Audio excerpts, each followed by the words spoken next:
Hi, Cancer. Welcome back to the Astrology 33 channel. Hope you guys are having a good holiday season and New Year as well. This is your 2026 year ahead overview.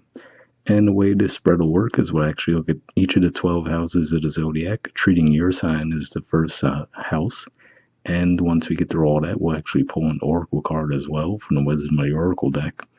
We're actually going to start the reading off by rolling those astrology dice we have off to the right there, to get an idea of where your focus should be as far as that goes. And as far as the main deck being used, it's the Cosmic Tarot. All right, so let's get started. Okay, we have Libra. So for you guys, Libra is actually your fourth house of roots, home, family.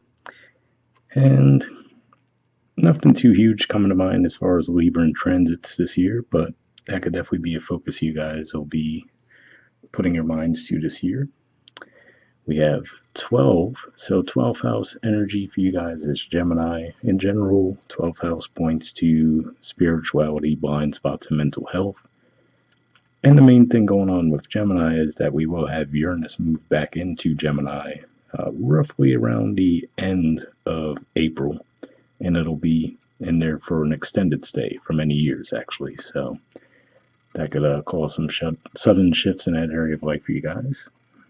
And lastly, we have the moon. So you guys are actually ruled by the moon, so it makes sense to see this come up as far as you probably do feel the effects of most lunar cycles more than most people do.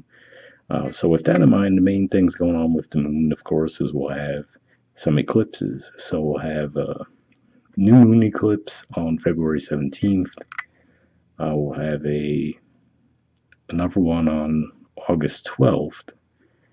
So the 217 one will be in Aquarius, the 812 one will be in Leo, and then we'll have full moon eclipses March 3rd in Virgo and August 28th in Pisces.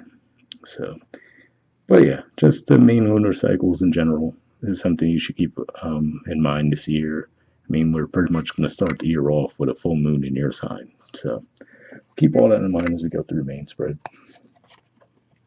First house energy, we have the Prince of Wands. So this is typically, most decks, this would represent the Knight of Wands, which is typically Sagittarius energy. But if we look at the artwork in this deck, there's some very clear Leo symbolism, right? But either way, whenever you want to look at it through the lens of Sagittarius or Leo, what I'm getting from this primarily is, to me, this says that you're going to be coming across a bit more bold than usual this year. Maybe you'll be taking more chances. So something to keep in mind with that.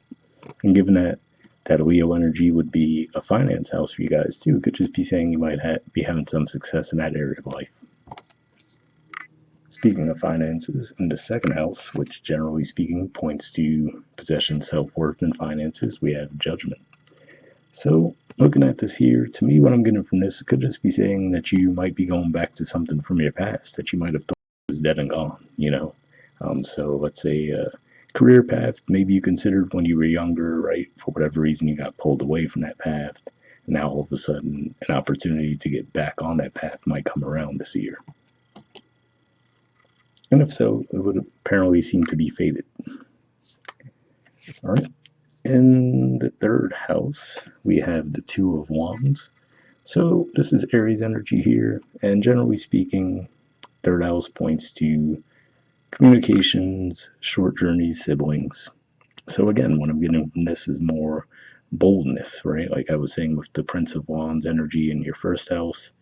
To me, this is saying you're going to be coming across a bit more bold this year, maybe doing a little bit more exploring than you're used to, interacting with new groups, things along those lines there. But yeah, it definitely looks like you're going to have a spirit of adventure and boldness to yourselves this year. All right. In the fourth house, we have the Queen of Wands. So a lot of decks, this would be Aries, but here we actually see an archer in the background. Well, if we could get that to focus. So to me, that's Sagittarian, of course. So yeah, again, we're getting that mixture of the fire energies, right? Whether you want to look at it through the traditional lens or through this specific deck's interpretations, I'm getting more of a fiery energy here. Now, I do have to say with this, what I'm getting primarily is that could be saying a couple things. One could be saying that you might be working from home, but maybe interacting with people far and wide. So, that's actually somewhat common these days, right? Let's say you put something on Etsy to sell, right? And people from all around the world could buy it, right? So it could just be something as simple as that. But yeah, again, I'm getting this energy of expansion and growth for you guys this year.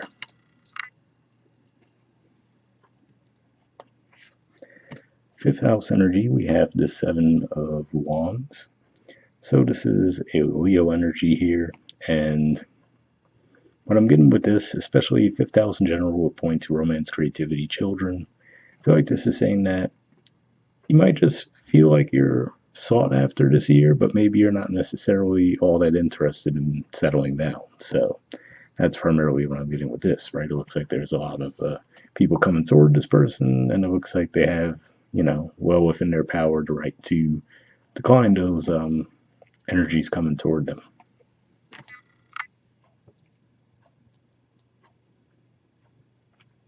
In the sixth house, which generally speaking points to your work, health, and daily routines, we have the Eight of Swords. So this is a Gemini energy here. So I feel like this is saying, especially for you guys, given that Gemini is your 12th house, and we saw that with the dice as well, I feel like this is primarily saying to just be mindful of overthinking things because it could actually manifest for you guys in physical ways. So you might just have a lot of anxiety, maybe lose sleep, right? Then maybe become a little bit less coordinated as you're going through your day to day routines, right? So just something to think about there. Easier said than done, of course, right? But yeah, I feel like this is just saying that there's going to be a clear connection with what's on your mind and how it actually would manifest in your day to day.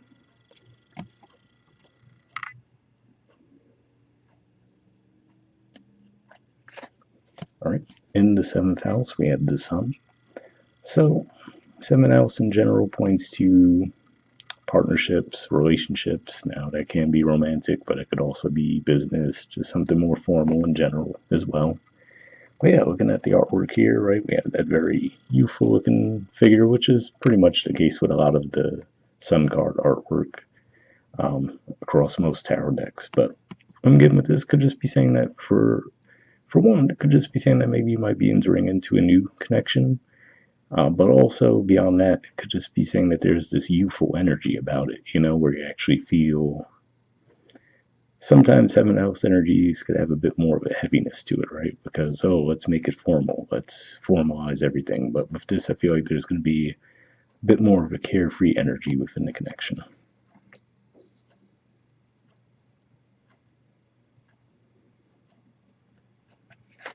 All right. In the eighth house, we have strength. So more Leo energy here. And eighth house points to death, rebirth, intimacy, investments, taxes to an extent.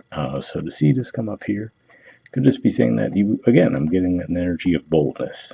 And not only that, I would say it looks like your boldness this year would actually pay off for you guys as well.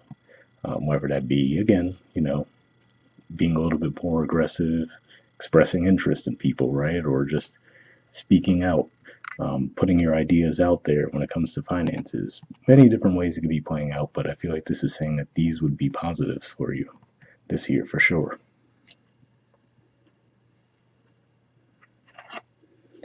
All right. In the ninth house, we have the Hermit. So this is a Virgo energy, and what I'm getting with this, especially given that for you guys, Virgo is your house of communication, I feel like this is saying that you might actually interact with others that, again, like I said, maybe you're going to be in this exploratory energy this year, right? Maybe taking chances that you hadn't taken before. And I feel like through the process of doing so, you might come across people who might have these philosophies and ways of looking at things that maybe you hadn't been exposed to before, and through interacting with them, you might actually incorporate some of that and find that it's a really good fit for you and where you are in your life right now.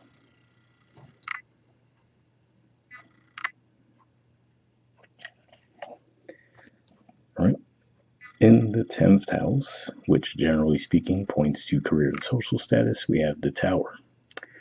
So, yeah, if we look at the artwork here, now I do have to say we were talking about the second house, right? Where, like I said, it looks like something from the past that maybe you didn't think had the chance of coming back around.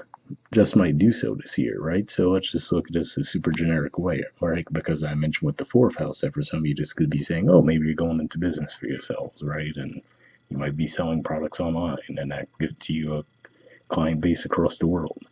Um, could this be saying that maybe you decide, again, like we said too, going with the, oh, maybe you get exposed to philosophies that you hadn't been exposed to before and how they're a natural fit for you this year? This could just be a super generic way of looking at it. Maybe you'll leave a more traditional career path, right, and do something that's more entrepreneurial. Entrepreneurial. So yeah, that could be what you guys might be shifting toward this year. Not all of you, of course, but what I'm getting primarily is if we look at this along with the second house energy, what we were seeing with the eighth house. I feel like this is primarily saying that if it is a tower, it looks more like one that you wouldn't necessarily mind, and you might actually be the ones causing it to begin with.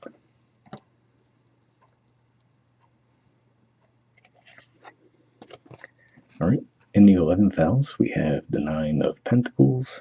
So this is Virgo energy here. And this is pointing to an independent streak. So again, yeah, like I said, for some of you, this could be as simple as, the main theme for you guys this year, rather, might be that you might leave a career path behind that maybe you're very dedicated to it. There was something from your past that maybe you really had passion for, but for whatever reason couldn't pursue it at the time. Now it looks like you might have that opportunity again, and in doing so, it looks like it can bring you great success this year.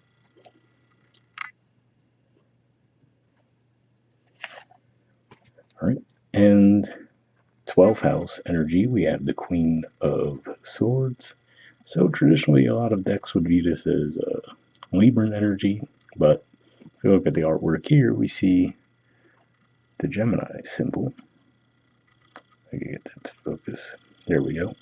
So right there. So, and which is interesting because that is actually your 12th house, right? So this could just be saying, keep an eye on your intuition this year. It could really give you some sharp insights, and in doing so, that could actually help you be a little bit more decisive. And then maybe that's what we're seeing here too, right? Where, like I said, maybe you're going to be a bit more bold than people might be accustomed to seeing you being this year. And that could be because maybe you just get these really strong insights, these strong hunches.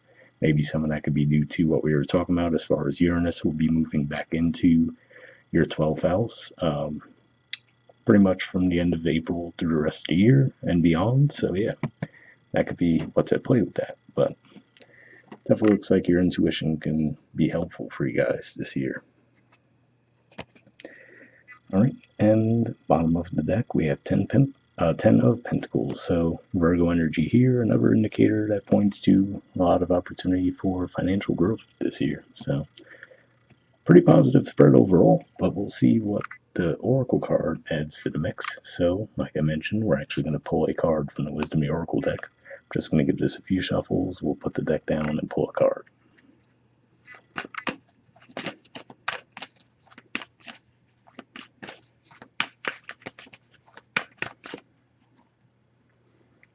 Okay.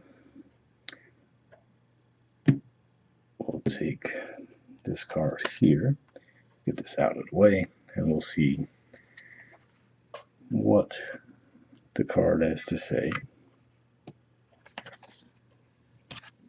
All right, we have a leg up. There's the artwork, and the number is 34. So we'll see what this has to say.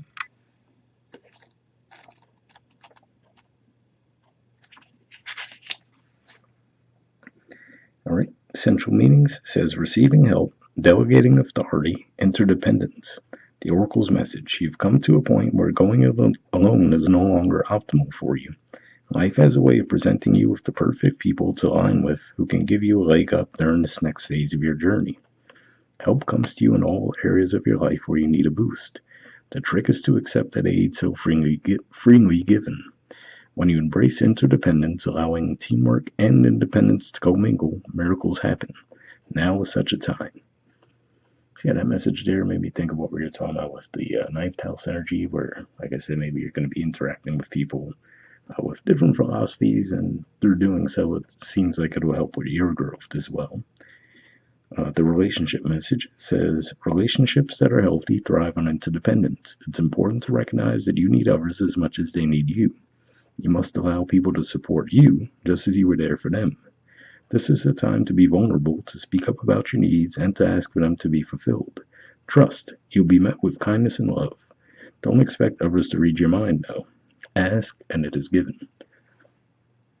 So, interesting message there as well, given that, like I said, it seems like there's this energy of boldness coming across for you guys this month. This year. So, it does seem a little bit more likely that you would be more expressive throughout the year.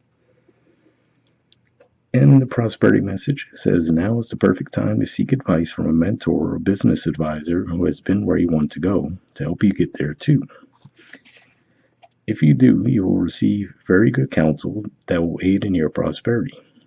It may also be the case that your endeavors have grown and you are in a position where you just can't do it all yourself anymore. Time to bring on those who can give you a leg up. Trust that help is available and it will indeed appear. Delegate authority to others so you can take steps toward your big dream. The perfect people will arrive at the perfect time so long as you step forward with just a mustard seed of faith. So interesting message there, because with that Eight of Swords, right, maybe that's just saying that you could be overwhelmed, right? Because like we said, maybe all of a sudden you decide, oh, I'm going to put some stuff online to sell, and then maybe the demand for it is a little bit overwhelming initially, right? So it could just be saying maybe you do need to bring more people into the fold. And another indicator of that success too would be what we're seeing with the Nine of Pentacles, the Ten of Pentacles, right? Which could just be saying a little bit more financial freedom. So yeah, like I said, it definitely seems like it's going to be a pretty strong year for you guys financially. Hopefully that resonated for you guys. Once again, hope you're having a good holiday season and a new year as well. Bye.